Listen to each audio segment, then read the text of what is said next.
Hello today, and today I'm going to be talking about old gaming and new gaming. Yes, I have talked about this before, but what I'm going to be talking about, back in the day there was a certain wow factor about gaming, like the 8-bit gaming, the 16-bit gaming.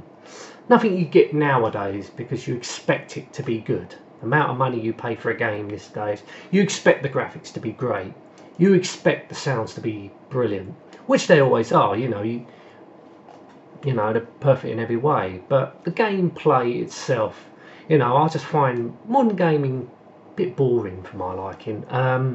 Yes, they're fantastic, but to me, just boring. The genre, there's not many genre of games these days. They just seem all a bit samey to me. Driving games I like, yeah. Grand Theft Auto 5, brilliant game, but the war games, it's just the same thing. There's no difference. There's no like from Call of Duty to Battlefield 1, for instance. What is their difference? You just still got a fucking gun. You just run their place shooting fucking things. Same fucking thing. Oh yeah, but there's different maps. Right, there might be different maps. Do you have to download them? Do you have to pay for them extra? Yes, you fucking do. But it's just the same thing or over again. You've got different maps. Yes, you still doing the same thing, shooting, fucking, yeah. So to me, modern gaming is just a little bit too samey. Yeah, but I've always had a soft spot for racing games. It's always been my favourite genre of games. But yes, graphics are just brilliant. But is there a wow factor? You put a game on, modern game on, you load it in. After the fucking updates, of course. But can you honestly say and think, wow? If you're a hardcore modern gamer, you put that new game in and say, wow. Well, you just, oh right, let's get into the game, and it's nothing. Graphics are great, that. Sounds are great, that. But there's no wow factor, is there? Like back in the day, you always took a gamble. Because there was no online reviews or anything like that.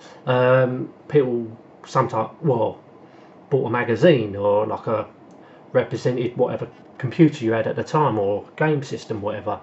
Or there was a mixture. I think it was computer and video games that, I think it tailored for all different systems. I can't remember. Was it a weekly issue or a monthly issue? Because I wasn't one for buying magazines back in the day. I just took a gamble. I was one that, I don't know, I sort of look at the shelves, go to Boots or WH Smith's, Woolworths or something like that. I don't think Woolworths had that many games, but I know the major was WH Smith's or Boots. So you go to the computer game section, and there was always a section for your system, like the Amstrad CPC or the ZX Spectrum or the Commodore 64, like really big aisles of games. And you had like in the other place you had the Commodore Amiga, Atari STs, big boxes and things like that, and you had little sections for Commodore 16s and MSXs and what else was there? Yeah, you had a little. I remember that. There was always a little section for MSX and Commodore 16s. Because obviously, they didn't really make as many games for them systems. But yeah, but I just remember seeing the Amstrad, going down the Amstrad aisle, looking at all these computer games. $1.99 or $2.99. Because I didn't read magazines and obviously didn't read about any reviews of games. So you're always looking at what you do. You tend to look at a game. I'll pick out a game randomly. Just say, for instance, I was looking at this game back in the day. This cost, I think it was £2.99. See, this is what we had to look at. It was all on, like majority was on cassette because my computer only had a cassette drive at the time. Well, I only had a cassette drive, didn't have a disc drive. So you just look at all these games, all the budget games, like for $1.99 or $2.99. You look at the cover. I looked at the cover and think, wow, it's a racing game, yeah. And you always have to take a look at the back and see the screenshots. So that's one way of going about it. Because obviously back in the day in the 80s, we didn't have no internet or nothing like that. Maybe there was a television with a computer plugged to it. It's usually a ZX Spectrum or Commodore 64. You just think there's always one game load, always one game, or probably one of the best games, you know, just to show off the graphics and all that back at the time. But you know, usually there's loads of games, loads of, you know, loads to pick from, so cheap.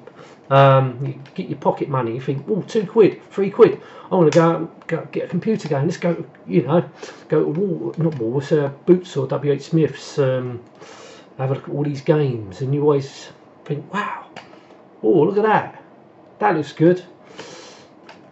I mean, sometimes you used to take a gamble, you know, I always took gambles, you know, as I said, I didn't buy magazines, so yeah, I'm going to buy that, get home, turn it on, it was either great or crap.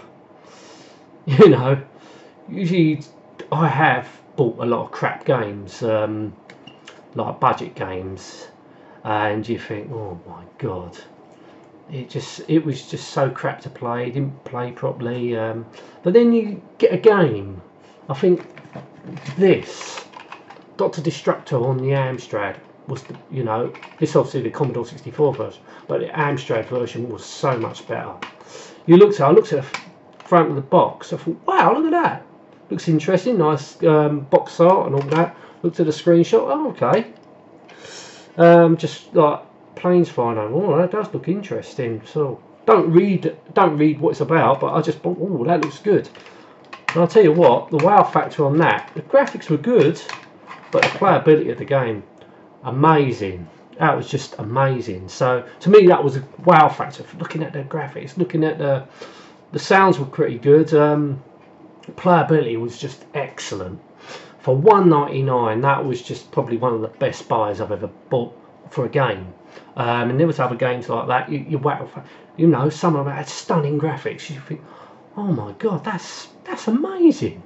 You know, and only charge £1 or £2.99 for that. That's just brilliant. And even you get good gameplay out of it and all. And then you get the more expensive games, maybe Batman or something like that.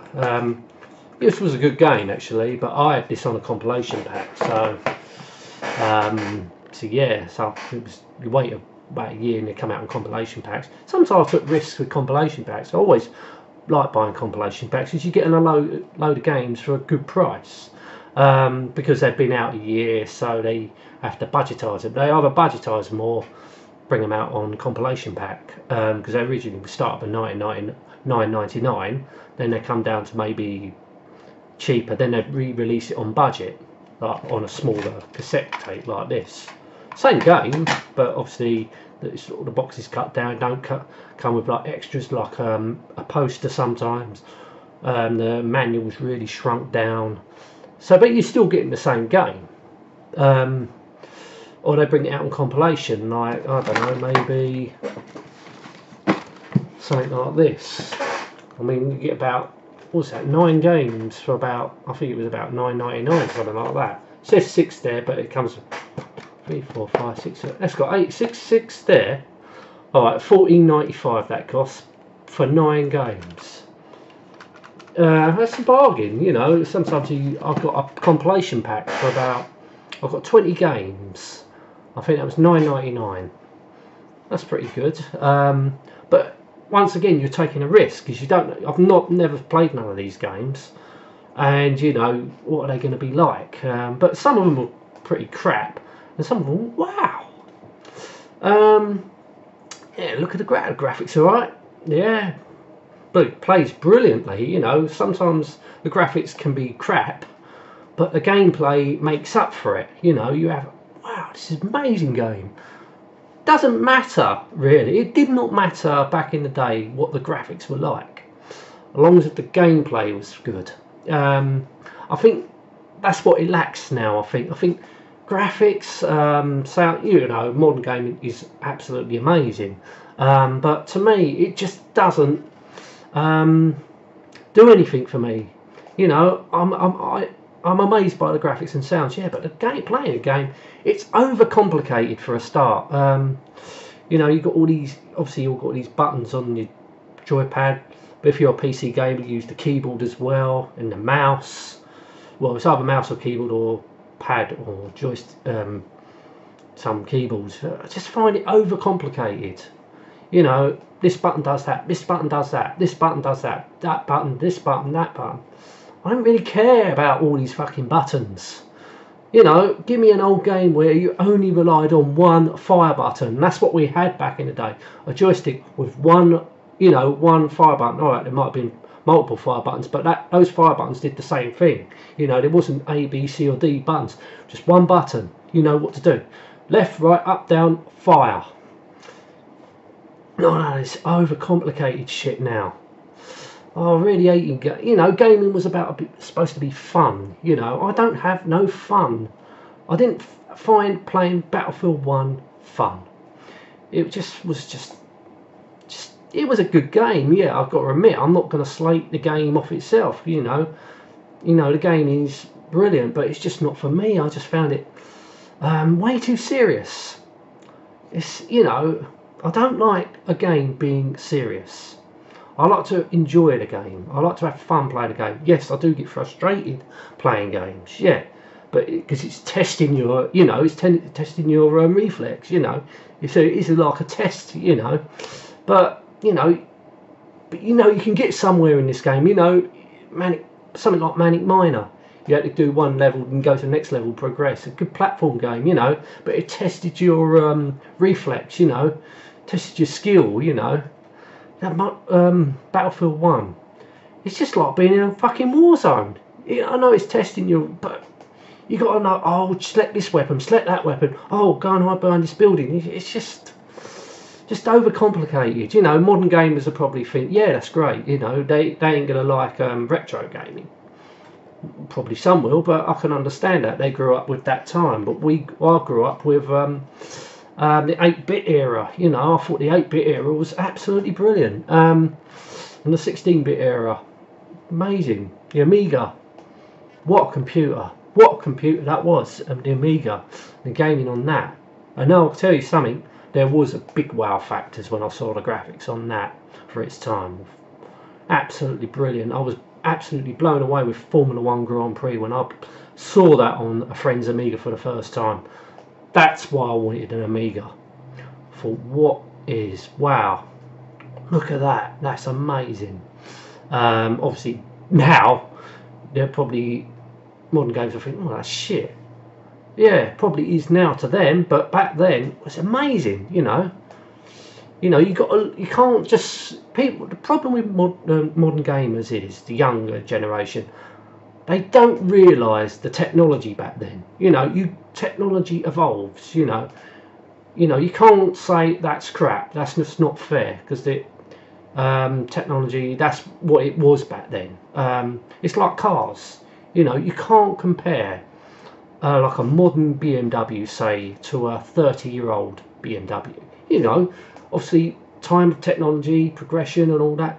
Yes, the new one's going to be better, of course, but it's not fair to compare a car that's 30 years difference. It's just the same with computer games. You can't, it's just not fair to compare, you know, time difference. You know, everything changed. I bet computer games now will probably look dated in 30 years' time. You know, technology evolves, you know, it'll probably be like real life graphics or just something totally amazing. Something totally amazing in about 30 years or 20 years. I mean, technology seems to be progressing so quickly these days. You know, you never know what's going to be on the streets or in the shops or online in 20 years' time. I mean, then you probably think, wow, amazing graphics. You probably, it's just like, just looking around, or you got your virtual reality. It's just, I think it's going to look amazing. What it's going to play like, I don't know. If it's like any modern game, just boring. I mean, not all games are boring. It's not fair for me to say they're all boring, because I do enjoy like Grand Theft Auto 5. Just there's a bit of variety in that game. Bit of driving, bit of shoot 'em up action. You know, it's just not the same as these war games that just bore the fuck out of me. as I said, Battlefield 1, Call of Duty. It's just the same thing. You know, I think as back then there was more genres of game there is now. You know, everything's got to be fantastic. It's got to look great. It's got to sound great. But does it play great? I don't know. I just want to say I don't really play a lot of modern games. And they're so expensive and all. Gaming these days is so expensive. I don't know, just average games probably about 30 to 35 quid now, maybe more than that. And what do you get for it? You know, you get your game, then you've got to pay more just for more download contents. So how much are you paying for this fucking game yet? You know, that's, to me, that's just a rip-off. You know, you buy a game to play, not to fucking, buy more for fucking... Nah. I'm not interested in that. But the biggest wow factor, you know, of gaming, I think it was back in the 8-bit and the 16-bit era. You know, it's not so much of a wow factor now, because you know graphics and sounds are fantastic anyway. It's going to be the wow factor of the game player nowadays. But back in the day, you took, like, if you didn't read reviews, you just look at the graphics when you played it for the first time, just on the sounds, you know, sometimes sampled speech. You know, that was a big thing back in the 80s, you know, sampled speech. You didn't get that on many games because, you know, you had to have equipment to do that. It was computer to put on your computer, you know. These devices that you had to buy for your computers weren't cheap. Or digitized, you know, a digitized thing.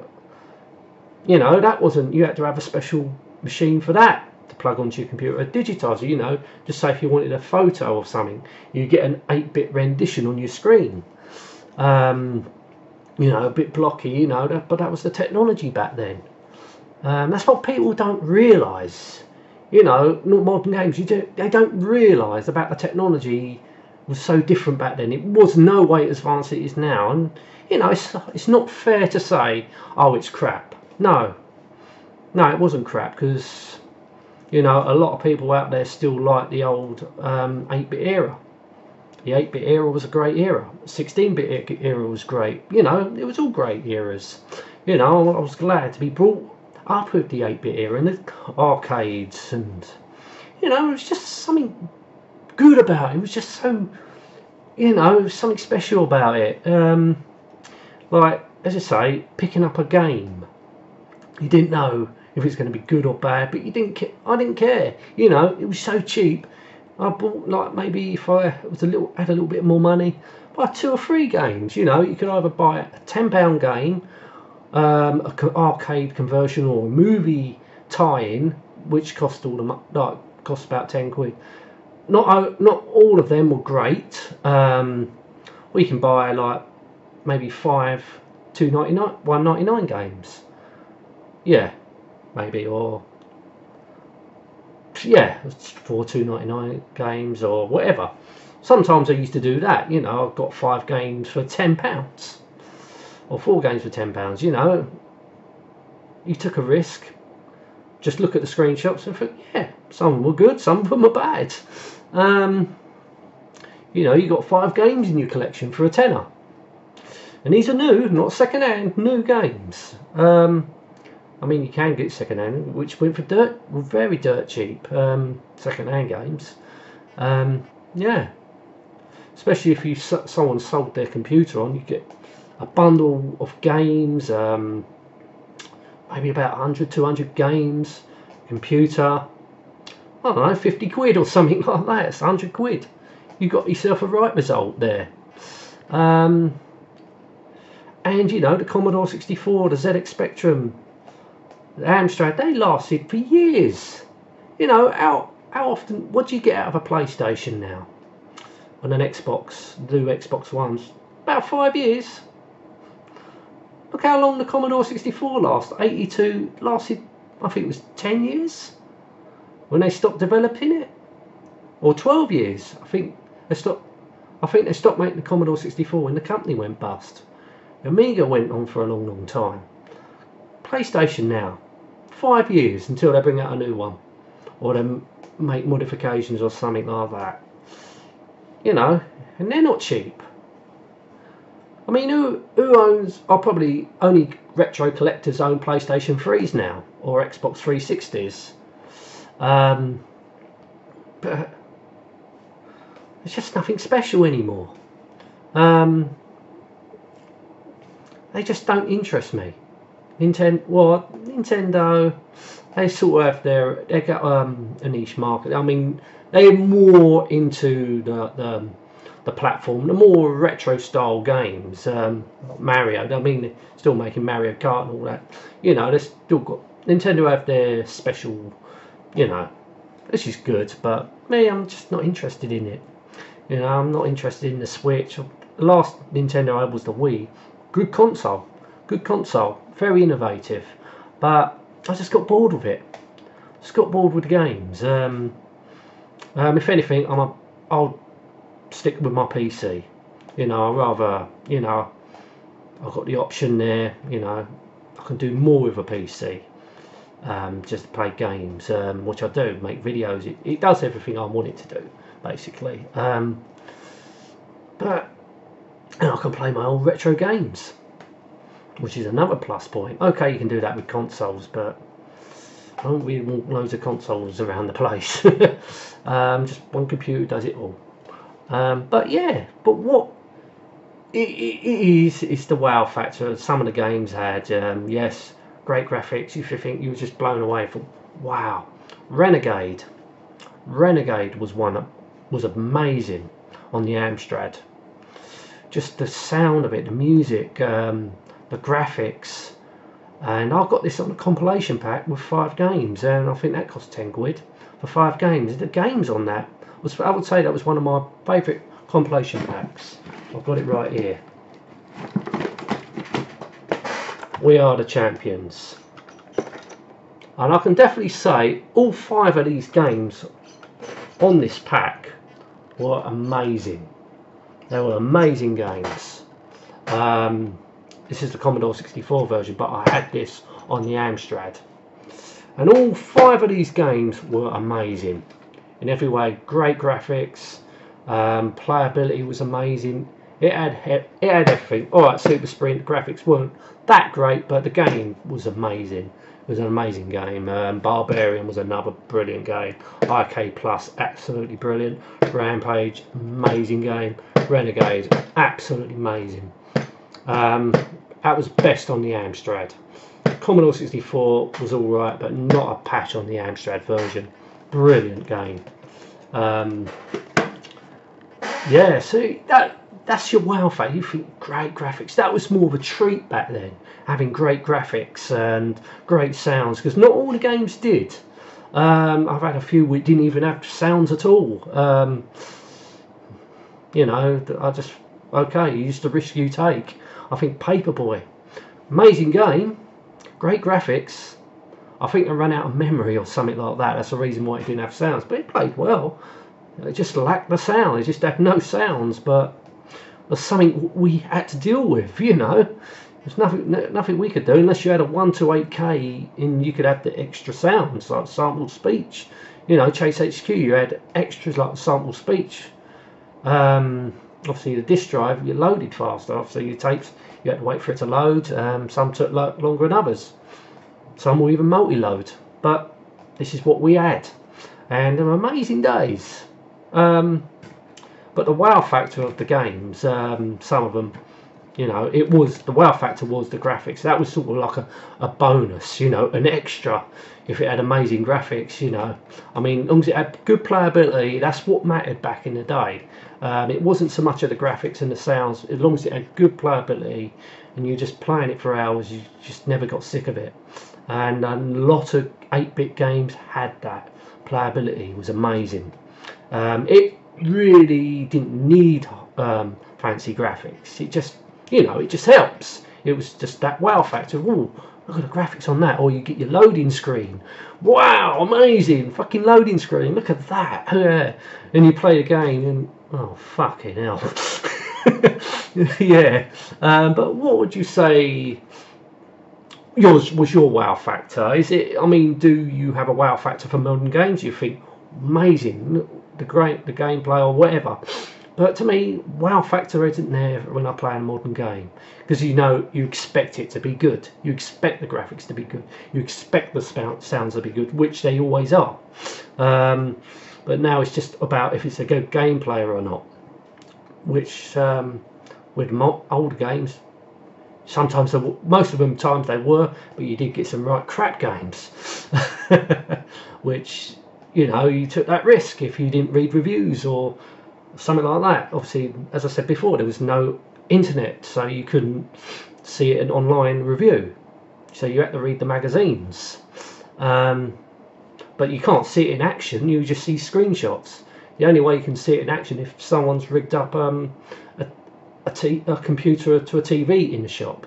That way you can, maybe sometimes you can just load it in, but sometimes but a lot of the shops used to keep the cassettes in a drawer, so they only had the cover out on display, not the cassettes, because they're theft and all that. So they kept the cassette in a drawer out of the way. So you couldn't really go and test it on the computer, because the one game will be up there playing or showcasing or whatever, showcasing that game. So a lot of it was just risk taking, unless you read the reviews, of course. But me, never bought the magazines. So yeah, so basically, what was your wow factor of a game?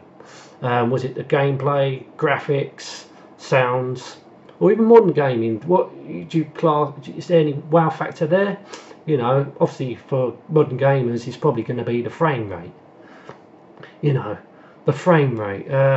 Yeah, they cry. Modern gamers, PC gamers, they cry if it goes under 60 frames per second. Play old games where the frame rate was about, I don't know, 13 frames per second, or sometimes even like the really vector graphics type thing was about 5 frames per second. Frames per second, then you're pretty used to how, because obviously the processor wasn't that strong. But then you had some amazing games like Mission Gentleman. It was just so smooth on the Amstrad, and a lot of Commodore 64 games were pretty smooth because they had the hardware scrolling and all that. So, but not all the games were perfect. Some did. If it had a lot on screen, it took about, I don't know, 5 frames per second. But this is what we was used to. It didn't bother us as much as what it does to modern gamers when it drops below 60 frames per second. Big fucking deal.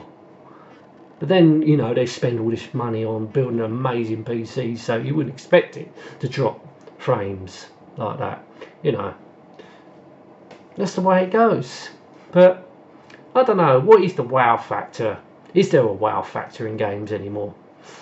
Anyway, I'm going to end this now because I've gone on long enough, near enough half hour. Fucking hell. Anyway, thank you so much for watching. Until next time, and goodbye.